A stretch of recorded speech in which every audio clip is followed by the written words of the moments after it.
So welcome to this Policy and Practice seminar hosted by the UCL Department of Political Science and School of Public Policy, and this evening also co-badged by the UCL Constitution Unit.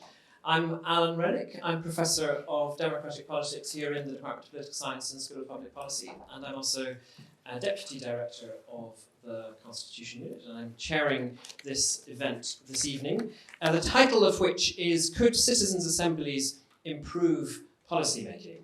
And I'm guessing that because you're here in the room, you probably have some idea of what that means, but it may be useful to give a little bit of explanation because these things can be a bit unclear. So a citizens' assembly is one form of what's often referred to as participatory and deliberative democracy. And in general, participatory deliberative democracy involves processes through which regular members of the public can take part in serious and informed discussions about particular specific policy matters.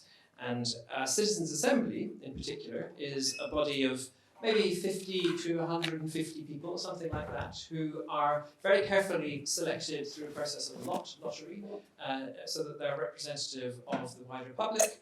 They come together over a period of perhaps several weekends to hear from experts, to discuss matters among themselves, and come to some recommendations on the policy matters that have been put to them. You might also be familiar with the concept of citizens' juries, which essentially are just smaller versions of citizens' assemblies.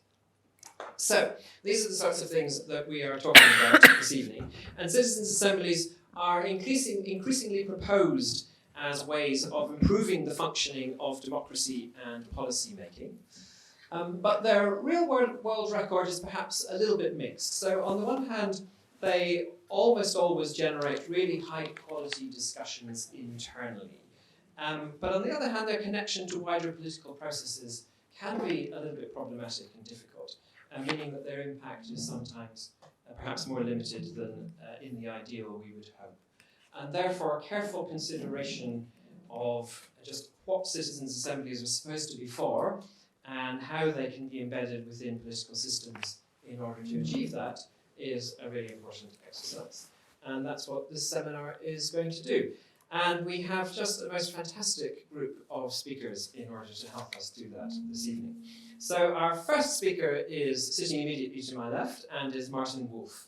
Martin is Chief Economics Commentator at the Financial Times, a position that he's held since 1996. And he also holds an honorary doctorate from the LSE. He's an honorary fellow of Nuffield College, Oxford, among many, many other accolades that he has to his name.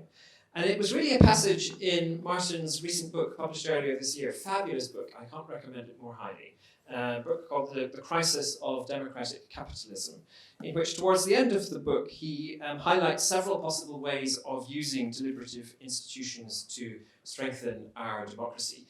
And so I'm someone who's been thinking about citizens' assemblies for quite a long time, and I thought when someone like Martin, economics commentator and real expert in economic policymaking, comes to advocate the citizens' assembly model, then we need to start talking, and we need to get discussion going with deliberative democracy experts as well.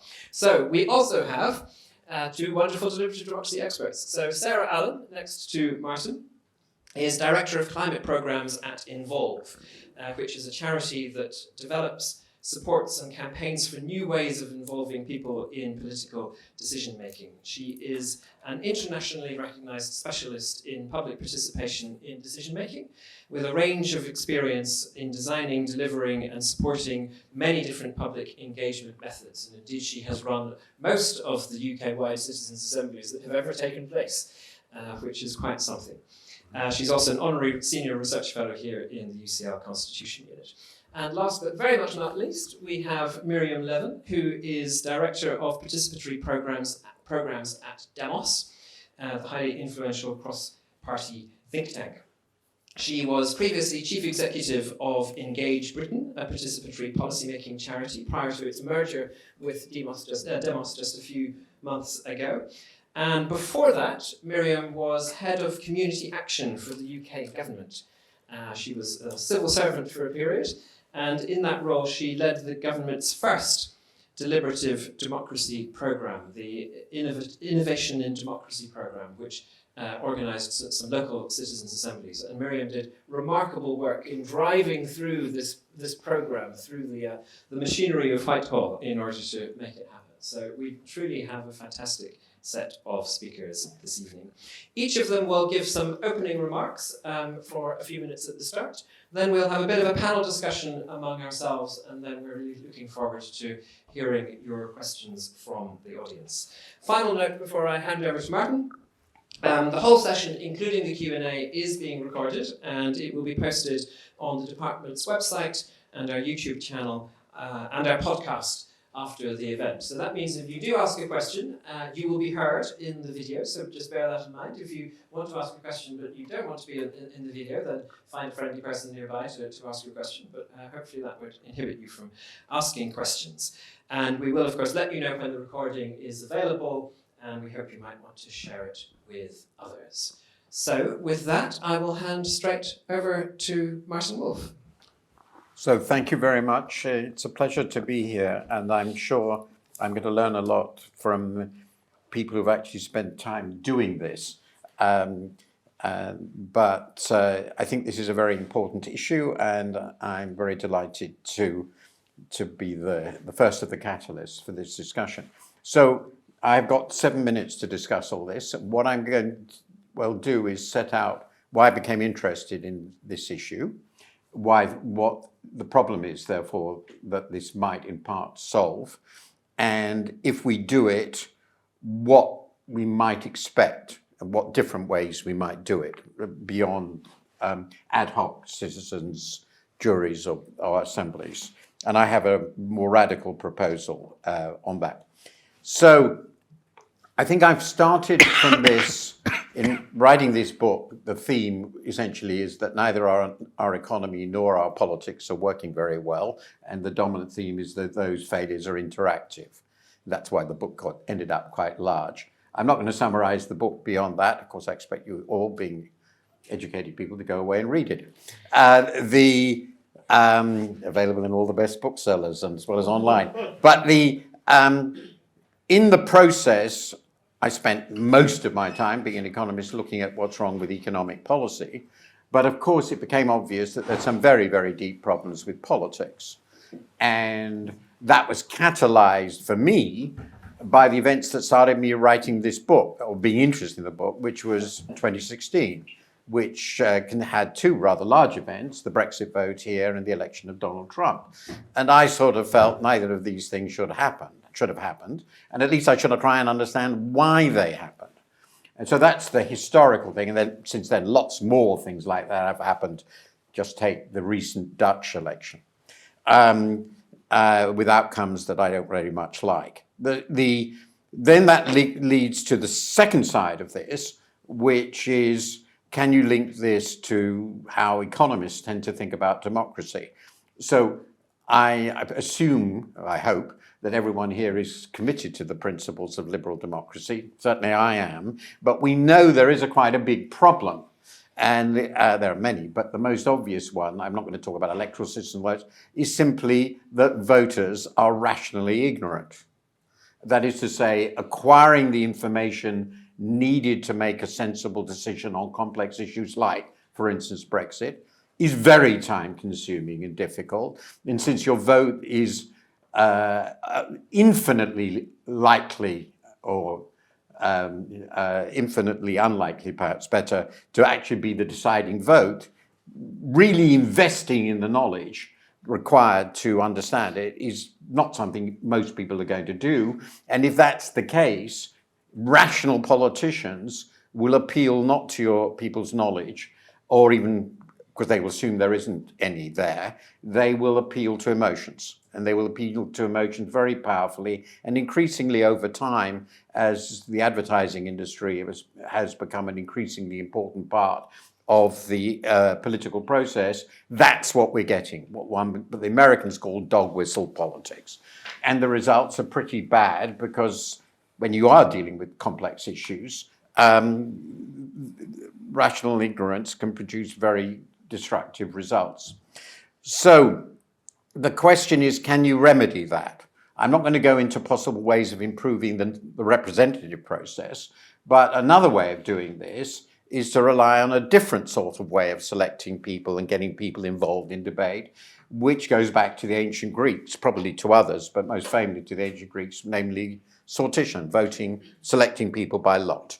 They also had assemblies of the whole, but I won't go into that. That's referendums, and I don't want to discuss how those might work better. The Swiss do it well, we don't. But you could select by lot and bring people together for long enough and expose, as you just said, to people's with expertise, that they can actually start generating together an informed discussion with informed outcomes.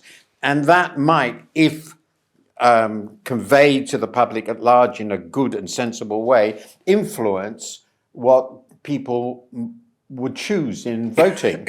Because they would say, well, people much like us, elected by lot, represented the public, have looked at this issue, maybe a very difficult one, Irish abortion is a famous example, and have come to a sensible conclusion. They've agreed that's probably a reasonable thing to follow, and so that will guide legislation. And that's, as far as I can see, what a lot of these assemblies have done. I, however, went further, and this is the last thing to say. Well, if we accept, we already have, I won't get whether it's good, we have an appointed house and we have a directly elected house. Well, why not have another house, or one that replaces one? I won't go into that in detail, which is actually selected by lot, which is the jury principle applied to legislation.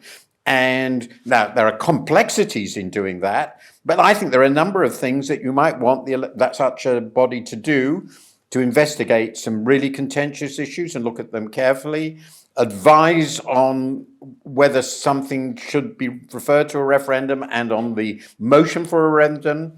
One of the ideas of my friend Nicholas Gruen is that it should ask for secret votes in Parliament, where it's pretty clear that MPs are voting simply because of certain sorts of political pressure, and maybe decide on electoral reform itself for the dominant house. And in other words, we could consider adding the element of sortition to what seems to me pretty clearly a political system that we have evolved, which isn't working very well. Most people can see it isn't working very well, and that's true here and elsewhere. So that's how I got here. Fantastic. Thank you so much, Martin. Great start. Let's move straight on to Sarah. Yeah, so thank you.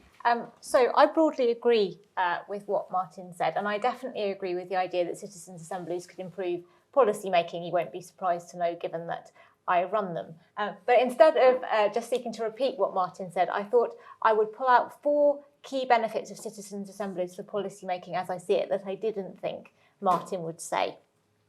Now, I should just add a disclaimer before I start that citizens' assemblies are only one method of public engagement. Others are available and sometimes are more appropriate. And I think Miriam might say a little bit about that. And also that citizens' assemblies have benefits that I think extend beyond improving policy making. And I'm not going to cover that either. And I don't know if Miriam is, but I'm sure we can get to it in the Q&A if you are interested. So my 4 key benefits then that I've picked for today. So the first way in which I think citizens' assemblies can improve policymaking is that they can help politicians to move forward on complex and controversial issues. And I think they can do that in a number of ways. And 2 of those are they can give politicians confidence to act, and that they can give politicians political cover.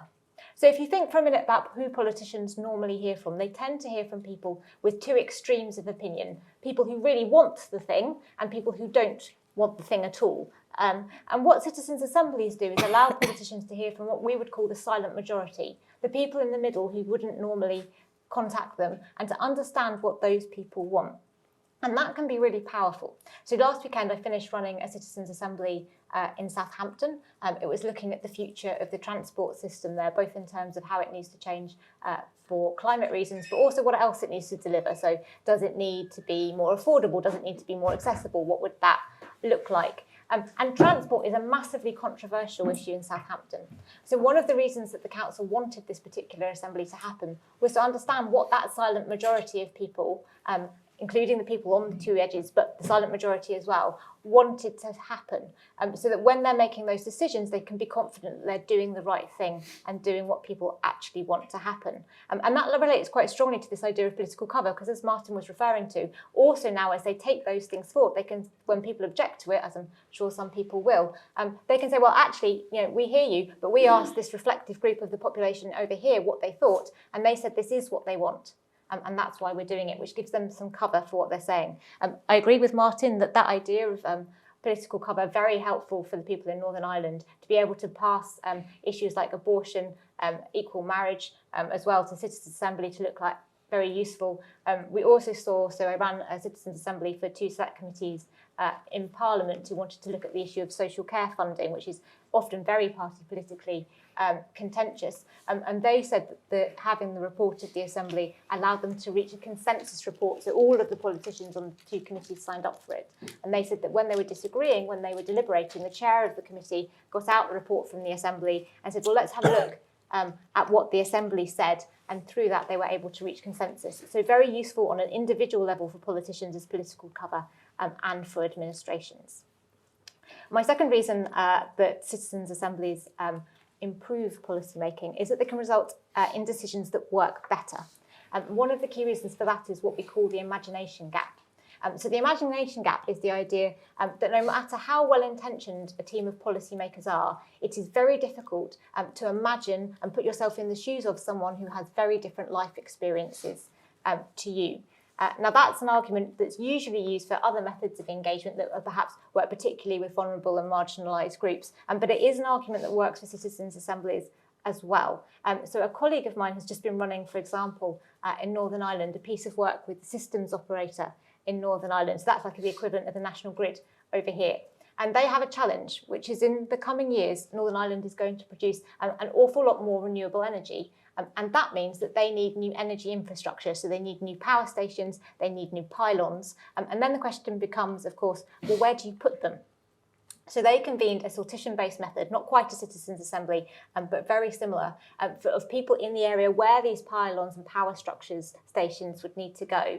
And they did things with them like get them to map what was important to them in that area, so they knew what they were. They got them to talk about what they thought would make a good site for putting these bits of infrastructure, what would make a bad site. And through a process of kind of working with them across 3 weekends, they got agreement on where the new infrastructure should go. And they found that incredibly helpful. So firstly, it gave them confidence that they were doing the right thing by those communities that this would affect. They also felt it would help them get the planning permission much quicker, which in Northern Ireland is a really big deal. Getting things through the planning process in Northern Ireland takes a very long time. And they also think that it's going to minimise local opposition to the plans as they take them forward. So a better decision for everybody involved. My third reason, and Alan's going to tell me if I'm running out of time, my third reason that citizens' assemblies improve policymaking is that they result in a better use of public funds. So the classic example here is Cornwall Council. So a few years ago, Cornwall Council spent masses of resources and time agreeing a devolution deal with central government. They then held a consultation on it, and 69% of people who responded to the consultation said that they were not in favour of it. And the council, with great regret, scrapped it. And Cornwall Council still does not have a devolution deal. But hidden within the consultation was a poll that showed that actually the majority of people, 65% I think it was, in Cornwall approved of the deal, and only 18% were opposed to it. So if you think there, what would have happened if Cornwall Council had used a citizens' assembly? It would have got a representative group of people, a reflective group of people, a bit like the poll, but an informed opinion from them, a bit like the consultation responses. And they might have found a very different answer from that set of people that would have allowed them to keep the deal and not waste all those resources and funds and time. Similarly, if you think about the Citizens' Assembly in Southampton that I've just been running on transport infrastructure costs a lot. And spending a tiny amount of money up front to understand what people want to go for the path of least resistance and to have it properly informed is a really good investment of money. And lastly, the final way in which these processes can lead to better policy making is that they can make finding solutions to the problems we face a joint endeavour. So there's lots of good examples of this. Many of the challenges we face today, from climate to all sorts of things, are not things that government can solve by themselves. They need other organisations involved. They need us as people involved too. And so one example of this would be the Arthur and Worthing Climate Assembly. So somewhere during that process of running the Assembly, whether it was having the local organisations on the advisory group for it, hearing them speak at the Assembly, they realised that there were a lot of other people in Arthur and Worthing working on climate issues. And following the Assembly, they took the Assembly's recommendations around 100 different organisations who were doing relevant work in the local area. And when they updated their climate change strategy to reflect the Assembly's recommendations, they also included in it for the first time the work of other organisations. And so now you have the basis for a lot of organisations working together to tackle climate change in Arthur and Worthing, which wasn't the case before. And that is probably much more than 7 minutes, and I apologise. Looks perfect to me. Thank you so much. That was brilliant. So much to get our teeth into there. Miriam, over to you. Thank you. So I expect a lot of people here in the room with us tonight are here because you think democracy is in a bit of trouble. It's not working as well as it should do. People feel disenfranchised, disempowered. I don't know about you, I don't really trust politicians anymore. You hear it all the time. Oh, politicians are all the same. What's the point in voting? They're all the same. No one's actually going to change. No one's going to do anything different. What's the point of voting for any of them? And like Martin said, I'm really scared about that feeling. I'm really scared that if we don't do something about it, if we don't do something to shore up the foundations of our liberal democracy, the alternative that's coming down the track looks very, very bad. But also, I hope you're here because while democracy looks like it's on slightly shaky foundations, there's also things that we can do that can strengthen it, that can make democracy better and work better for people. And citizens' assemblies are one of those tools that we can use to really build people's ideas and opinions kind of into the way we do policy making in a way that's much more felt, in a way that we don't, as ordinary citizens, really feel in terms of our relationship with democracy. There's not much that we get to do apart from go to the ballot box every 4 or 5 years. Like I say, citizens' assemblies are a big part of that answer, but I don't think they're the only answer to some of the problems that we have in our democracy at the moment. So I want to use my few minutes here just to think about citizen assemblies, but also what else we can do to build a really collaborative democracy and think about how we can embed real change in our political system. I think if we're going to rebuild trust in our political institutions and our politicians and do democracy better, we have to do more to involve the people in the decisions that affect their daily lives. It's really important that people like you and me and us, that we can all feel like there is a difference, there's a tangible difference. We can actually feel it in the way that we're governed, that we've actually got some role and some active part in how these decisions are being made. And that's about building in more opportunities at different points in the policy-making cycle for people to play an active role. And more importantly, for the story of that involvement to be so widespread that everybody knows about it, that you, every single one of you, could feel that difference in the way that we're governed, even if you haven't had the opportunity yourself. I'm going to have some water. I'm just getting over chest infection, and I'm really sorry if I just cough really loudly into my microphone. Sorry.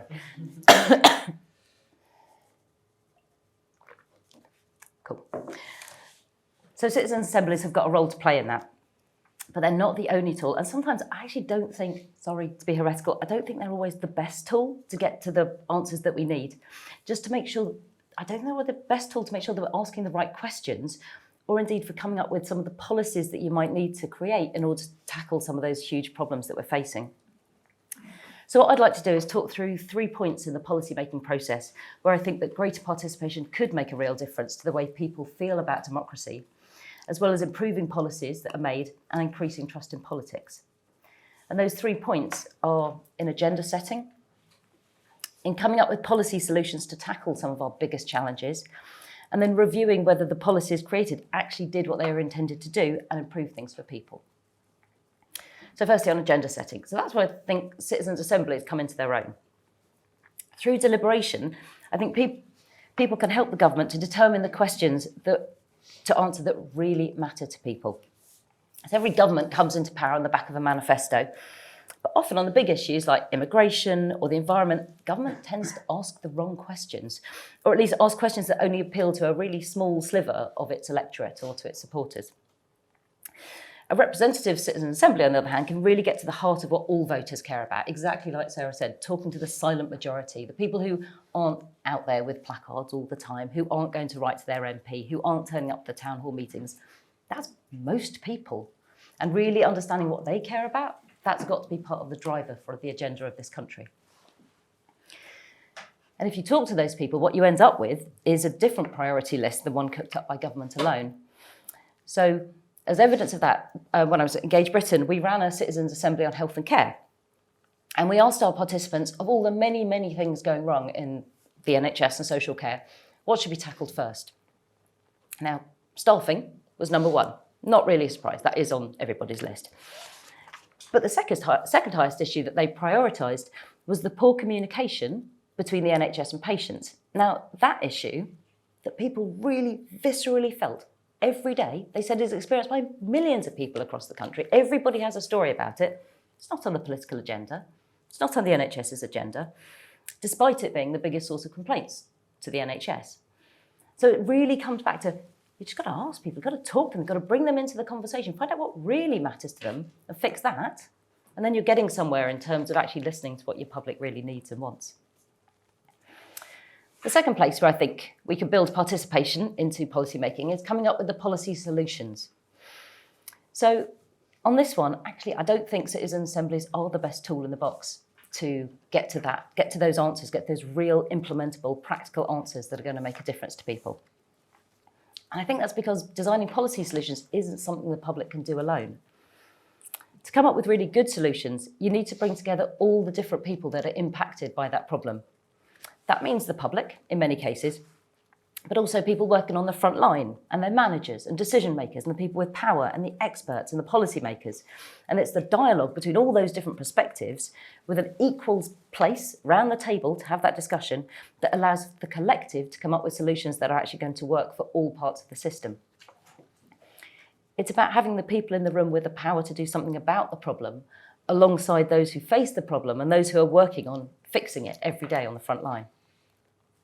It's still a deliberative process and a very participatory one, but it's one where you co-design those practical solutions that will actually make a difference to people.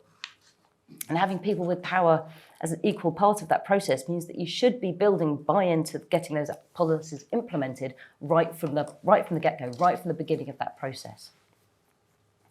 And we did that in our work on health and care. When we were looking at the question, how do you recruit, train and retain enough social care staff to meet current and future needs? In order to answer that, in order to come up with the policies that are going to tackle this crisis of a problem that successive governments have failed to solve for generations, we brought together all the actors in that system that are actually going to be part of the solution. So we brought together people who draw on social care, frontline staff, care providers, people who run and deliver social care, adult social services within local authorities. We brought together commissioners, we brought together the social workers, we brought together policy experts. And by bringing that group of people together with all their different perspectives, they were able to come up with a set of policies that could actually work for all different parts of the system.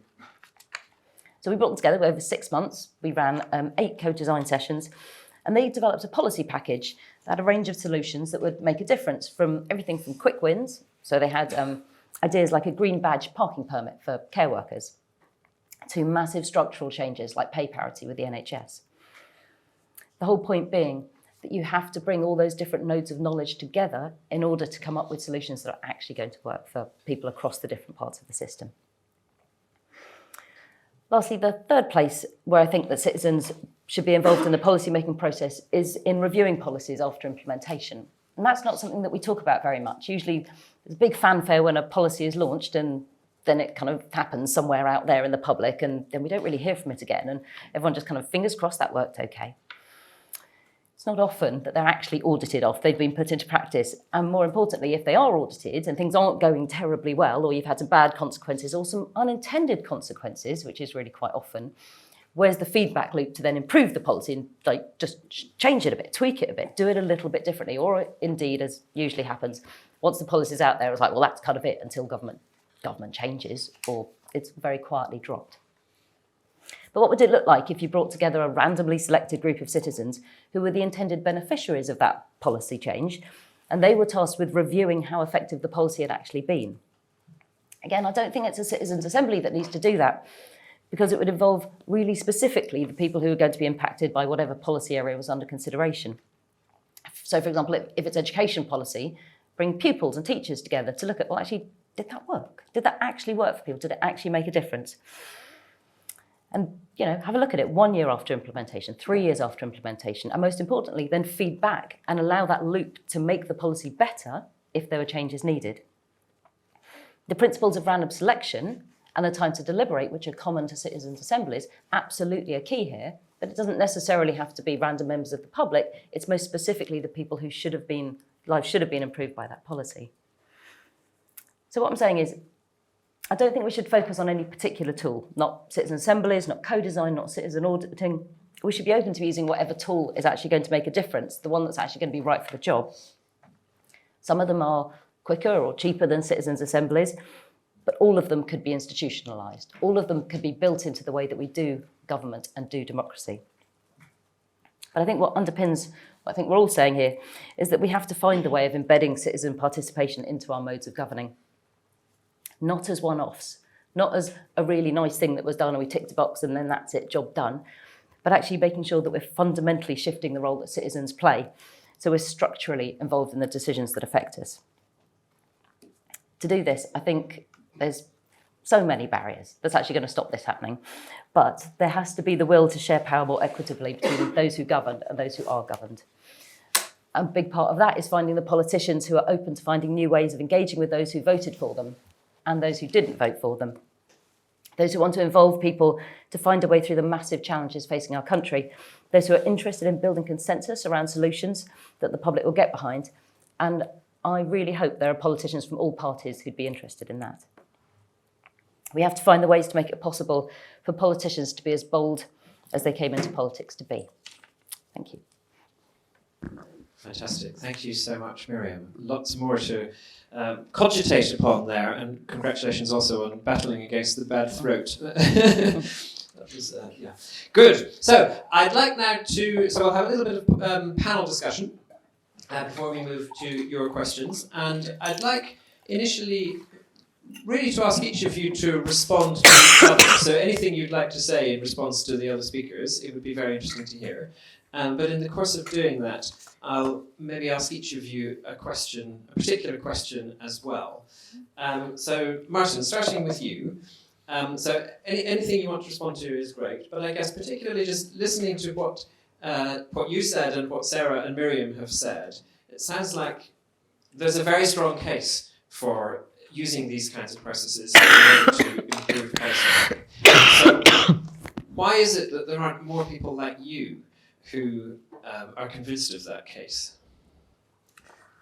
A very good question. The answers to that are the tyranny of the now, by which I mean that, well, let's just focus on this country. Just talk about lots of other. We have constitutional arrangements which evolved over a long time, but the essence of our system is now really quite old. We've had universal suffrage with our parliamentary institutions and our sort of basic setup for at least a century. Everybody now alive is familiar with it, including people in my sort of role. And if you're thinking about people like me, which are basically economists who think about economic policy, write about economic policy, and I'm including academics, people who work in business and people who do my job, well, when they think about politics, they don't think about it very much, beyond the points I just made about rational ignorance, and they say, well, that's just how it is, isn't it? We're not going to devote a lot of effort to that. So the tyranny of the now is very, very, very real. And that's reinforced by the tendency of academic and intellectual specialism. People doing political science are, of course, maybe thinking about these things, but of course they are really bound up with the now because that's the system you all are experts on. The tyranny of the now is very powerful. The second thing is the tyranny of complexity. And I was sort of thinking about my response to what's said. Doing government policy well is really, really, really hard. So I've been thinking about this all my life, and I was in an operating agency on development at one early stage of my life, and it's very, very hard. And the problem is most people engaged in it either have vested interests as politicians, or they had vested interests as government agents of government, civil servants and all the rest of it, or they have vested interests as advisors on specific policy issues within a framework which they're very familiar with. And there isn't anybody participating in this who will step back and say, is the whole system working? And so that's related to the tyranny of now, but it's partly something different, which is that the institutional arrangements we have created and the people involved in it and the complexities of the process through which they work don't allow anyone to step back and say, is the whole system working well? I've been very, very interested in one obvious. I'll just give one tiny example. I won't go into it anymore. That'll stop my response. By the way, I agree with everything they said, so I don't have any criticism. It's not my area of expertise. Think of HS2. Okay, I think we could all agree that this has been a catastrophe. We have spent, I think, £10 billion. I'm not sure exact sum, and it's essentially to build a railway that will go from somewhere outside the centre of London, probably, to Birmingham. And why did that happen? Well, because there are many, many reasons, but because the whole set of people involved in these decisions were bound up with then their particular institutional framework, politicians, civil servants, and so forth. They never had a process for bringing all this together in a way which actually allowed them to work out what would the problems be. For instance, getting approval for all this and all the rest of it. And those silos, as my colleague Gillian Tett would say, basically dominate, and there were lots of silos, I won't go into that, dominate the process by which we make huge decisions of this kind. And getting out of those silos means you basically, and don't have to really think, it's not just about changing the way we think about incorporation of citizens' advice, though I help that, you actually have to start changing the whole decision-making process. And I've thought of, this is not something I discuss at great length in my book, but we have a real problem in knowing how to think about those sorts of issues. So we're always trapped in doing it the same sort of way. Make big, bold announcements, have absolutely no idea how they're going to work, start trying to do them, find them they don't work, and abandon them. That's what happened. And I can give other examples. Yeah. By the way, on the issue of social care and NHS, it is obvious now to anyone with the brain of a flea, it seems to me, that it was a mistake to create a health service separate from social care. Right? We wouldn't design that now, but we're locked into the prison in which social care is something local authorities do, and NHS is something central government does, and I've never seen central government cooperate effectively with local government. Somebody here may have a different view, and that's the starting sin. If you don't change that, you can't change it. Yeah, interesting. Sarah, again, very welcome to respond to anything. I guess I'm particularly interested in your thoughts on Miriam's thoughts about when citizens' assemblies are useful, when other kinds of processes are useful, but feel free to pick up other points as well. Yes, so I don't entirely agree, but I suspect we don't disagree as much as it's going to sound like we do. So I think the determinants of whether you should use a citizens' assembly or another process are about the question you want to ask and who you want to hear the answer from. And I think that you can get answers that match to a citizens' assembly at each stage of the policy making process. And at each stage of the policy making process, you can also get answers to those questions that means it isn't a citizens' assembly. So I was thinking, for example, of the citizens' assembly on abortion. I don't know if you'd count that as agenda setting or recommending a policy solution, given that what it came out with. But it strikes me that if you were looking for a policy solution and what you were looking for was to understand what people found acceptable around abortion, then a citizens' assembly is a pretty good way of looking at that, for example. And I also think it depends whether you're saying that this process with public engagement is the whole of the policy making process, or you're saying it's one input to the policy making process. So I'm not someone that advocates that you should necessarily take all the recommendations from a citizens' assembly and implement them. I don't think that's a good idea. I think there are lots of other steps you have in a process. So, for example, the Kingston Citizens' Assembly on Air Quality, I was speaking to them the other day, they implemented all but 2 of the recommendations, and the 2 that they didn't implement, they did a feasibility study on them and realised that there was a problem with them. And now I don't think you should go and implement it if there's a problem. So I think if what you're looking for, say at the stage of policy solutions, is to understand what acceptable policy solutions would look like to the public at large, what their considerations would be about them and why they hold those perspectives, then a citizens' assembly is an absolutely fair input to that policy making process. But it is one input to that policy making process. I don't know if that's reasonably articulated. And I think the same about the other stages too. I think there's an agenda setting bit. I've done agenda setting work that wasn't a citizens' assembly. I was just thinking on youth mental health. I did a lot of work around youth mental health that was just with young people who had experience of poor mental health and emotional well-being, and they were exactly the right people to do that work with. It wasn't a citizens' assembly format. It was spread out over 9 months. It was, a completely different, and they were the right people to set it was exactly an agenda setting process, and they were exactly the right people to set that particular agenda.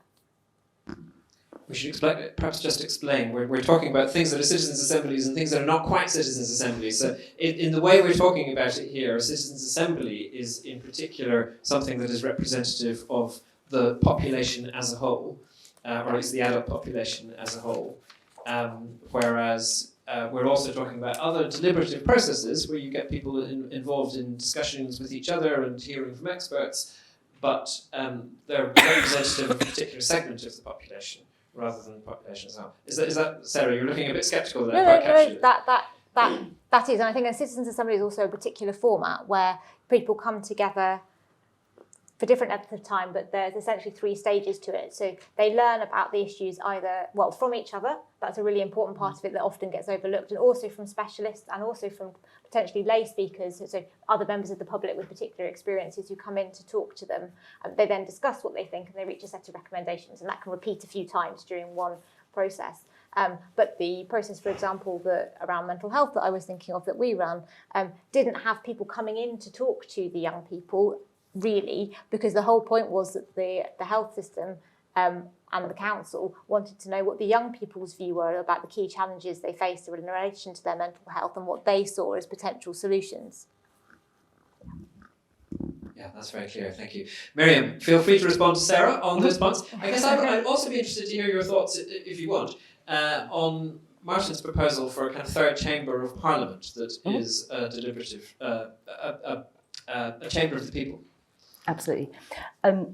I don't think we really do disagree hugely. I think the method you choose, exactly as you said, it comes down to who needs to be helping to provide the answer. If it's a question that involves the whole public, like the question of abortion in Ireland, that is something that the whole population can have an opinion on and a view on. And so it kind of affects everybody. If you're not a woman yourself, there are women in your family or whatever. So I think the choices you make, if you need to hear from a specific part of society, to ask them the questions like in your mental health example, then it is really important that they're the people in the room, the people who are least heard. Sometimes it's most important to get their voices in the room. Sometimes it's really important to hear from a whole set of different perspectives who have an equal voice around that table. But when it's something that affects everybody and it's an ethical issue for society to take a stand on, to take a view on, where you've got to hear all those different perspectives, then a citizen assembly is like a beautiful and perfect method to use. It's kind of, like you say, to really understand what people's opinions are and how that can shift by bringing different people together to hear those different points of view. But to ask about a 3rd chamber, I think it's really exciting. I do. I think the idea that there would be a a citizens' house, like a house that sits alongside, God forbid, instead of the House of Lords, that could just provide that sensible, good sense. I think that's what people can do. When you bring together a group of people, when all the citizens' assemblies, I'm sure you found it as well, Sarah, but all the citizens' assemblies that I've been involved in, when you bring together a group of people who represent kind of the cross-section of the public, like representative of the population by age, by gender, by ethnicity, by political view, by geography, by socio-economic group, when they're all in a room, they're really sensible. And they tend to the centre. Yes, there's always outlying views, but they're really sensible in a way that when you listen to our major political parties arguing across the floor of the House of Commons, they're not really sensible. They don't seem to be arguing for the common good. They seem to be arguing from a very narrow party political perspective, and I know that's their job, but is it? It does feel like they should be representing all of us, and I think that a House of Citizens could do a lot to just put that good sense back into the debate, to set the agenda, to inform what debates are happening in the House of Commons. Well, actually, what do people want to fix? What do they want to change? What are their priorities? And to offer perspectives and views on whatever the issue of the day is, and to spend the time understanding, getting under the skin of it, debating it, and then using that to inform our politicians who are representing us at the end of the day. Thank you. Very quick response from Martin. Well, I just wanted to ask a question. How many people in the audience have been members of a jury, in a jury in law? So 3 or 4, so relatively. I've been a member of a jury in 2 quite difficult cases, one really difficult cases twice. And I won't discuss the details of that or the role I played, but I went in open-minded, as it were, but a little sceptical. And this supports you in a different way, unbelievably impressed with the way people approach this task. One was really painful for a number of members of the jury because of the nature of the case. It was very emotional for them, but they all engaged with immense seriousness because they understood the importance of the task. And it made a great impression on me. And I haven't been involved in Citizens' Assembly because it just showed the obvious point that, quote unquote, ordinary people, and they were a real mixture of Londoners, are really impressive if they know it's important. Yeah, absolutely. Miriam said we should hear the voice from the room. So let's do that. So Ed is our mic runner for this evening, and if you want to put your hand up, then we will get a sense of how many questions we have in the first round. Great, we have a question right at the front here. So we'll do rounds of 3 questions or so. So it looks like there'll be quite a few. So, Thank you very much. I personally really agree. I do some work with Citizens UK, and it's where everyone comes together and come together from different backgrounds to decide on different things. What I wanted to sort of ask was in terms of a point was made about finding political cover. How would we then make sure that politicians aren't just putting off sort of removing accountability, so they aren't just saying people said this, because they at the end of the day would be taking up the different policies. So how do we make sure that they aren't just sort of stepping aside accountability and just saying I don't have any responsibility over this? And also how do we make sure that politicians aren't just choosing selective policies that they sort of like or agree with? And something else, I read an example in Brazil where they use participatory budgeting. So I was wondering whether this would be something possible in our council or something. What was the last question? I didn't quite get that. So participatory budgeting, an example I saw in Brazil, where for council budgeting, that's what they do. So I was wondering if that would be possible in the UK or anything. The Treasury would really love that. Gentleman here, I think. Hi there, thank you. I work for an organisation called Sortition Foundation, and we're campaigning for a House of Citizens. So we've got a little booklet, so I can hand that out afterwards. But I just wanted to ask a question about one of the uses that Sarah highlighted, which is better use of public funds, and specifically around the ability of citizen assemblies to help avoid, if they were institutionalised, things like corruption and vested interests. We know at the House of Lords, most people who are aligned with a political party vote in line with the political party's interest.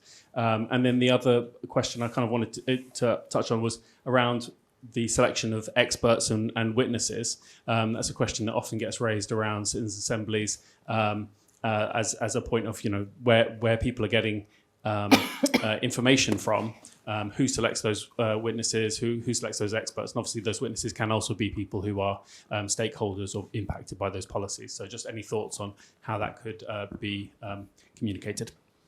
Thank you very much. And then behind you, Ed, just by the aisle. Hi, thank you for your talk. My question firstly is, when I learned about citizens' assemblies to do with the climate change a few years ago,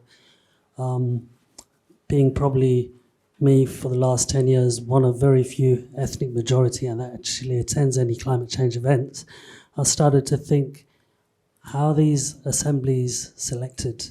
How many brown people, how many white, how many blacks, how many women, how many men, how many people from Asia, America, are they Muslims, Christians, Jews, Jains, whatever.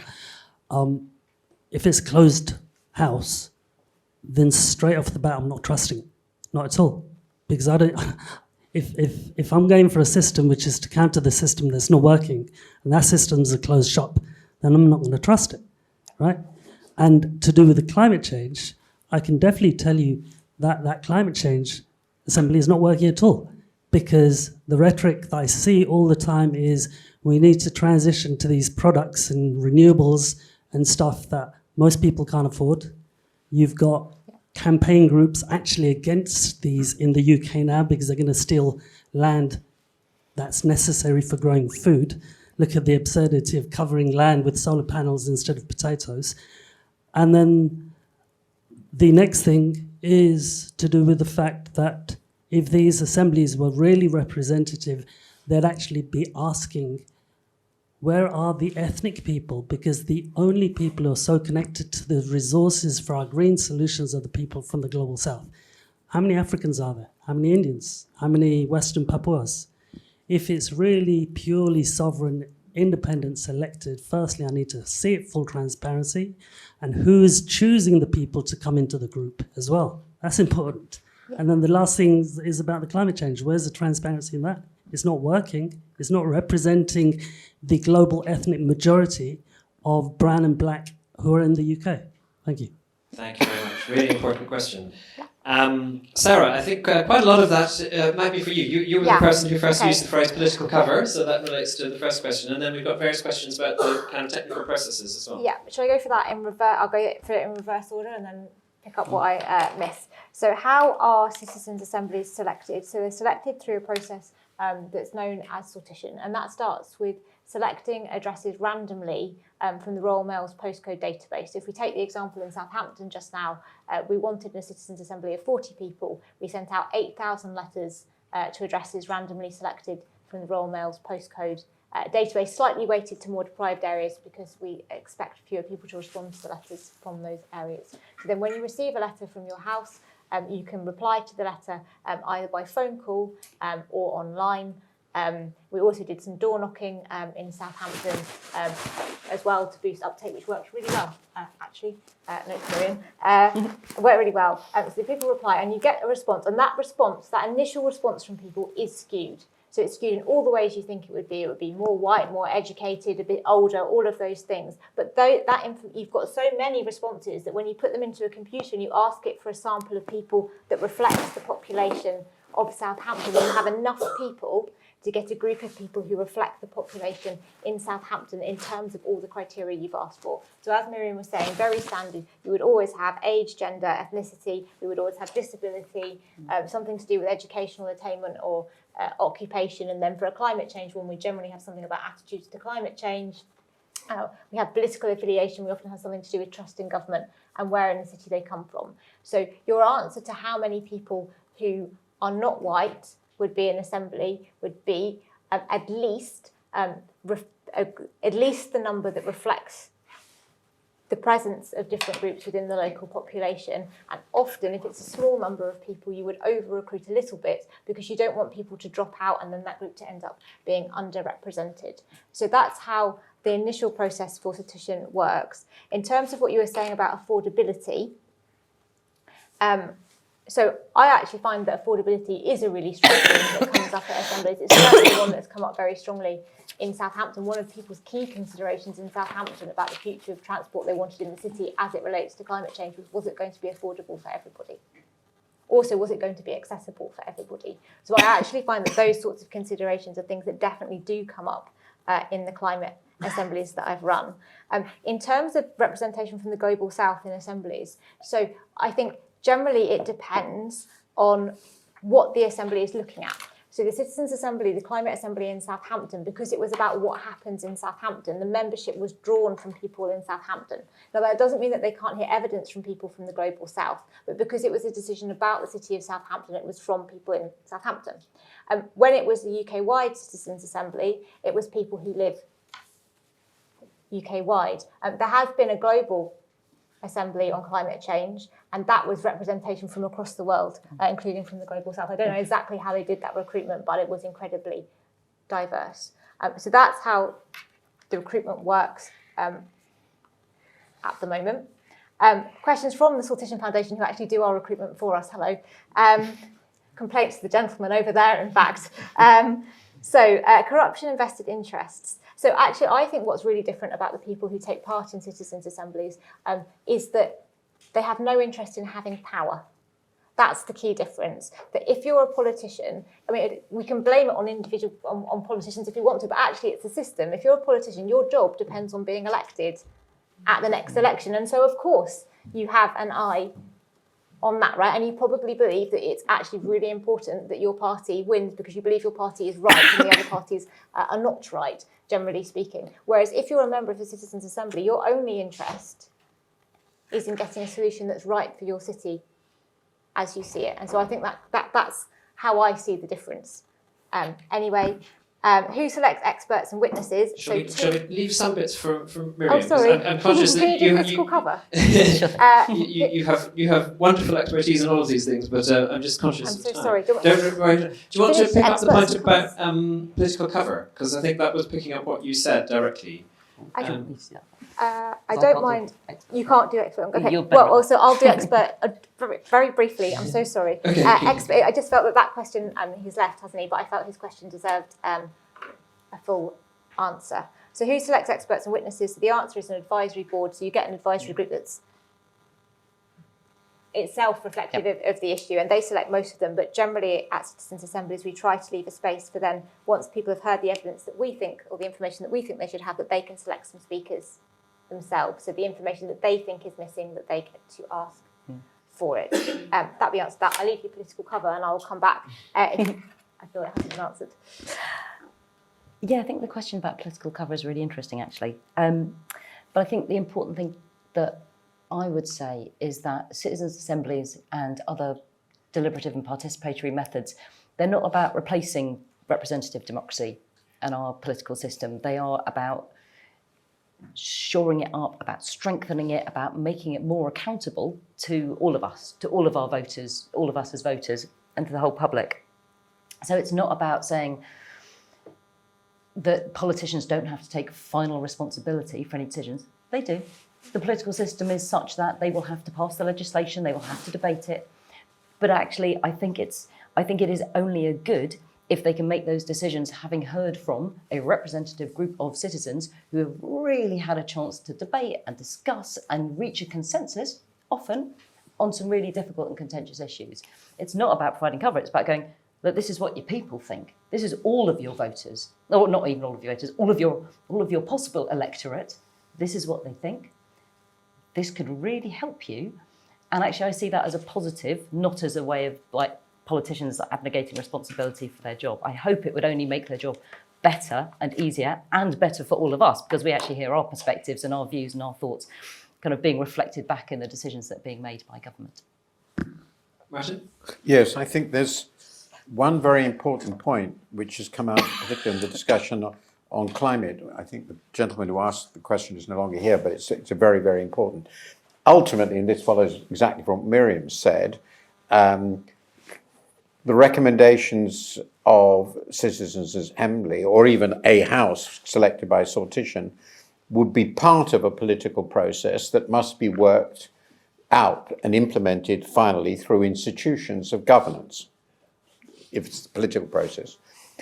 And climate since the climate challenge is the ultimate global public good problem and cannot be fixed in any one country, and certainly not by Britain, let alone since we produce a little less than 2% of world emissions, we can eliminate them and it won't make any difference, never mind cities. So the problem we have here is missing institutions. And the institutions that we miss are ones which would make it possible to make binding global decisions where we're dealing with global public goods. And that starts looking like an institution or institutions of global government. And I'm not going to, I think it's completely rational, and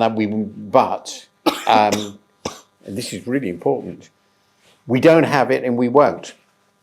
And that makes it very difficult for any process of assemblies, or indeed any national, sub-global political processes, to decide the outcome, because they have to commit lots of other people all at the same time.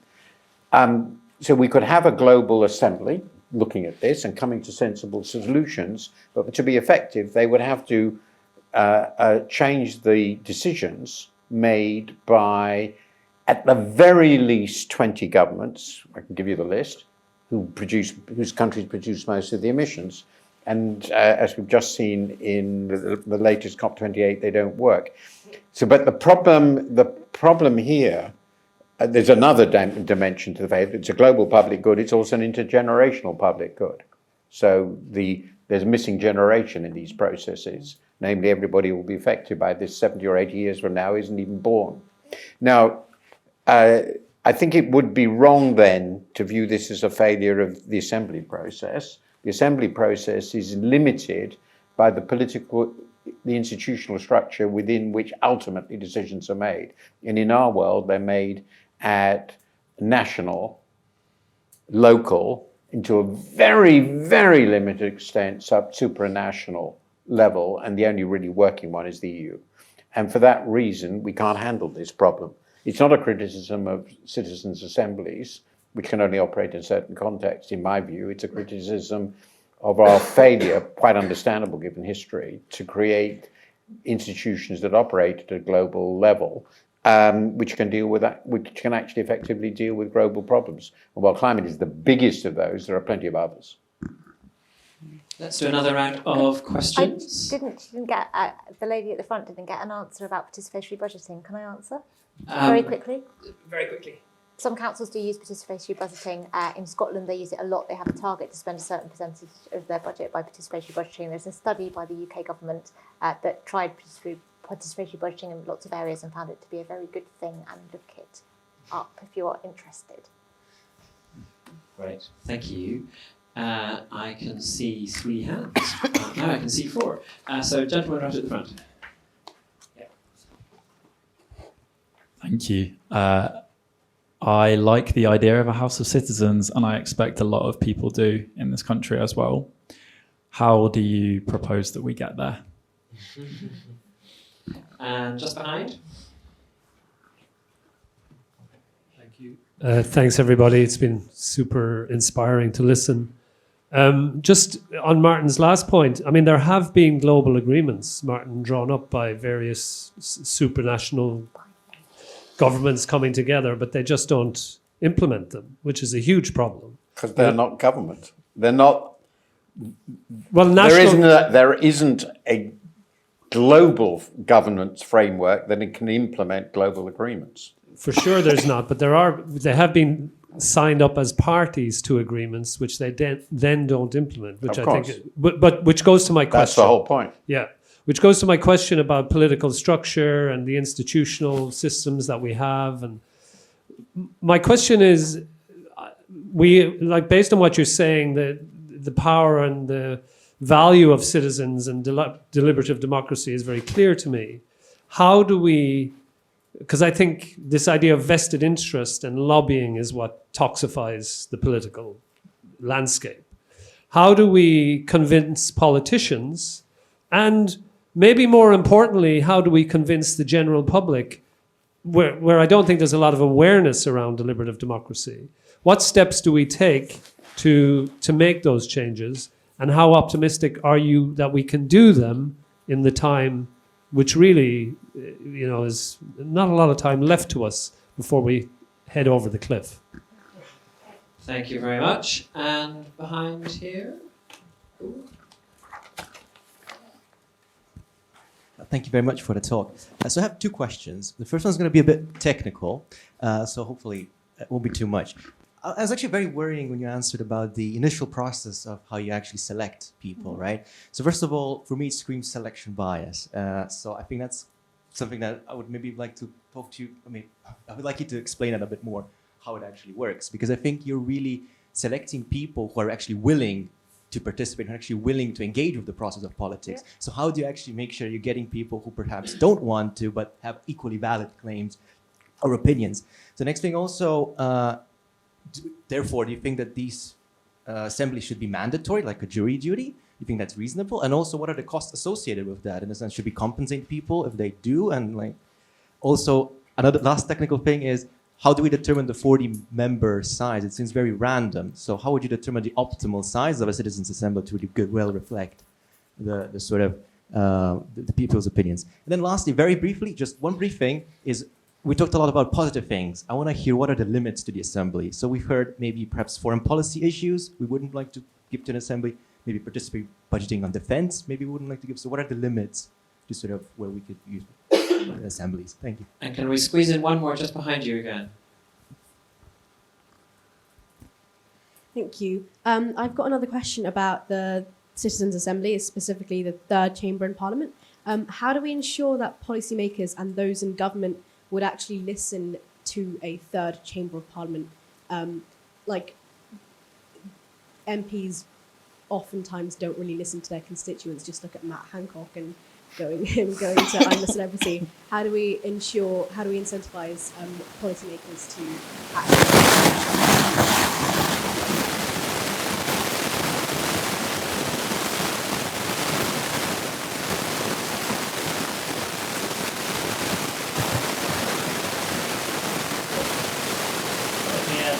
Try to continue anyway, and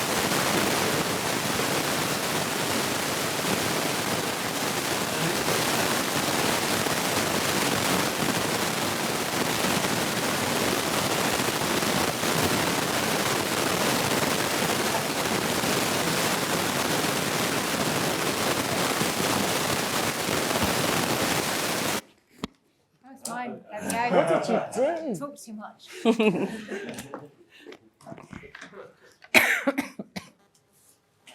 Shall we answer questions?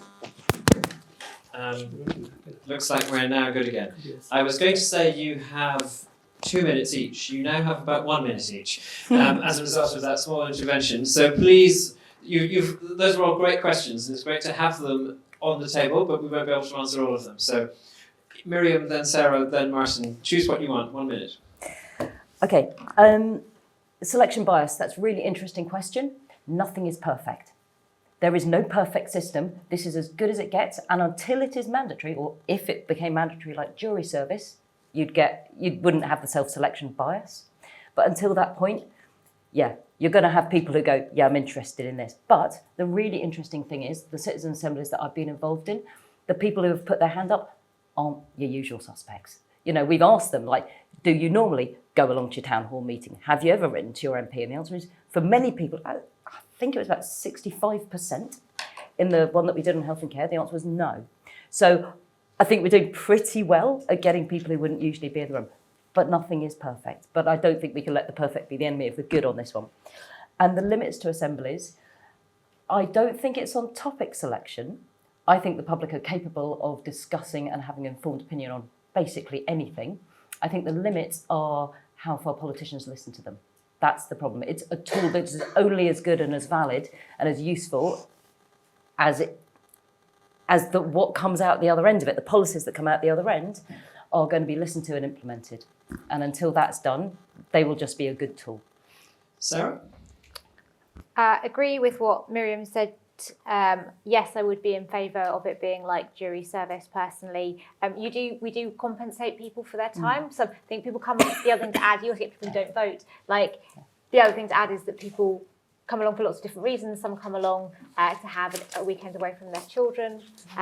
Some people, particularly when it's residential, some people come along for some money. Some people because I've only got 2 minutes.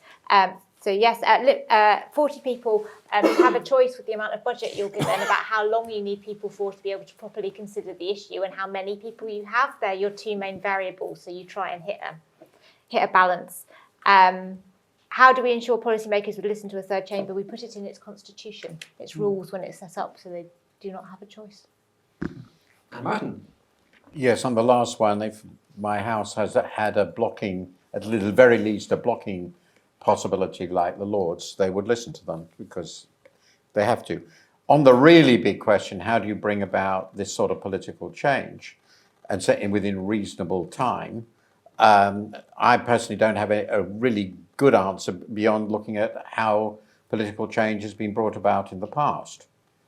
And if you look at, I'll give you a very simple statistic, which is in my book.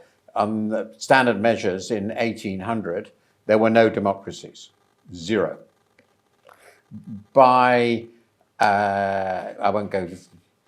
By the middle interwar years, most Western countries, I'm talking before 1930 for obvious reasons, were sort of democracies, and the rest were in empires. And once the empires were dissolved by 2000, about at least half the world's population lived in democracies. Now we can sort of about that. So a colossal change, colossal, and it wasn't because the people who ruled these countries, the imperial masters or the lords who controlled the House of Lords, wanted it. They were forced to, and they were forced to because the alternative was revolution, and that then becomes a matter of political mobilization. And the question is, are we able to mobilize politically around issues of fundamental political reform? Well, at the moment, I'm pretty depressed about that. It doesn't look that we are really very good at this, partly because the political class, if you can call it, had become so fantastically good, and that's where I started, at diversionary tactics. Shifting, everything is a diversionary tactic. I mean, surely you've all noticed that everything we're now debating, the boats and all the rest of it, are neither here nor there in any real sense. And I won't even go into the budget and so forth. I don't know how we fix a system before it destroys itself. That's the worry, and I think that's what you're getting at. And I don't know the answer. If I did, I would probably be out there trying to find a way. And it is a real issue whether we are still able to do what our ancestors, as it were, 100 years ago, did do in fighting for the vote for women, for example. That was a colossal change. It didn't just happen. There was a campaign in many countries, including here. I don't know whether that's still possible in our society. So we have some great solutions. We don't yet have a clear path to get there, but there's at least some reason to think that significant change does sometimes happen, and we can have hope. We've had a fantastic conversation this evening. Thank you so much.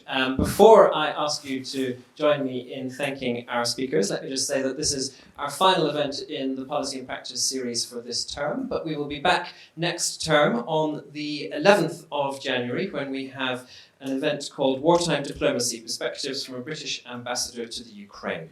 And that will be with the UK's former ambassador to Ukraine, just finished ambassador to Ukraine. You can sign up for that via our website. If you don't already, please do follow us on Twitter or Instagram. Our handle is UCLSPP, and we announce all of our forthcoming events there. And you'll also be able to keep up to date with our latest research. We have heard lots of fantastic things, but we've really only scratched the surface. So let me say, do read Martin's Wolf. Martin's book, Martin Wolf's book. It is a really fantastic read. If you want to hear more about the Climate Assembly, about Citizens Assembly on social care, then you can go to the Involve website where Sarah works. So Involve. And sign up to our newsletter to help us make change. All of that. And Miriam was talking about the work that you've done on attitudes towards the NHS, which I think is available on the Demos website as well. Actually, it's still on the Engage Britain website. Yeah, all the work that we did is still on the Engage Britain website. And that is fantastic work that they have done, so really well worth reading. So, finally, let me just ask you all to join me in thanking our fantastic panel. Thank you.